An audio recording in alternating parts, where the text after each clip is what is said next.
নমস্কার পরিমা। সুখী থাকো। ওগো মা, কি দুঃখ হইল তোমার?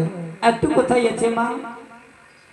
সেই চাম্পাই নগরের চাঁদসদাগার আছে, ওর পত্নী সোনিকা সুন্দর আমার সঙ্গে কথা বলেছিল কি একটু কলসা দিয়ে দাও আমাকে, আমি বাড়ি নিয়ে যাবো, ওকে পূজা করব।